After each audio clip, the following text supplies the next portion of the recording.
It's 11 a.m. here in Washington, 8 a.m. in Los Angeles, and 6 p.m. in Baghdad. Wherever you're watching from around the world, thanks very much for joining us for Late Edition. We'll get to our coverage of the floods in the Midwest and the race for the White House in just a few moments, but I want to start this Sunday with this. If you're a regular viewer of the Sunday morning talk shows, you no doubt tuned in today with the deep sense of sadness. This morning, Tim Russert did not, as he had for the past 17 years, host NBC's Meet the Press. The veteran journalist died Friday doing what he loved, working and preparing for his Sunday program. He was 58 years old. Tim Russert's life revolved around two deep loves.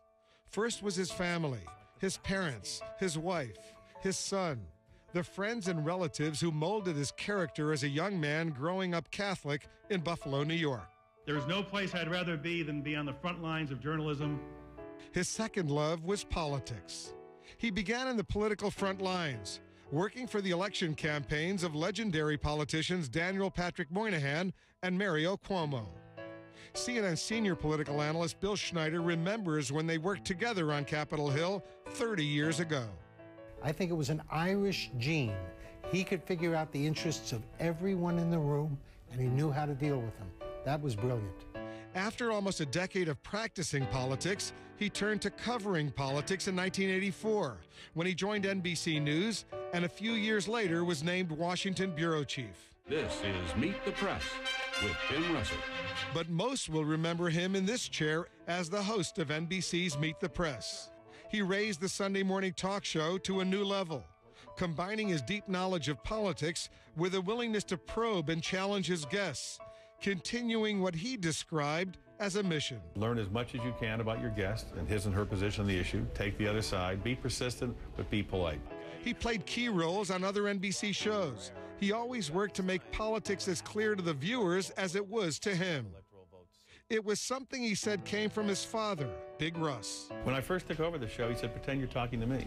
Just don't get caught up in all the Washington fancy talk and parlance, and try to keep it basic, as he would say. For everything he brought to journalism, he was always first and foremost a family man. He was married for 25 years to Vanity Fair writer Maureen Orth, and among all the awards and honors he won in his life, his official biography highlights Father of the Year and Dream Dad. He often talked lovingly of his son Luke, now a radio sports anchor with James Carville. And in Big Russ and Me, a best-selling memoir, he wrote about his own father with clear admiration. I learned more by the quiet eloquence of his hard work, by his decency, by his loyalty than I could ever learn in any textbook.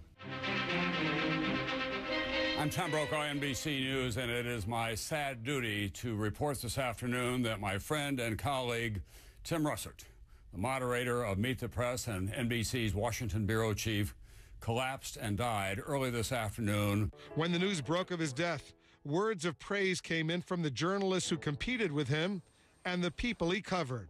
I've had the privilege of being interviewed by Tim Russert. I found him to be a hardworking, thorough, decent man. We're the last word in Sunday talk. You know that, right? Because if it's Sunday, it's Meet the Press. On a personal note, Tim Russert was far more than a competitor. He was my friend. Together, we had the opportunity to meet the Pope, enjoyed Washington Wizards basketball games, and talked about our families. Sunday mornings will not be the same without him. Thanks for coming in. Thanks, Wolf. Congratulations and good luck. Go Buffalo.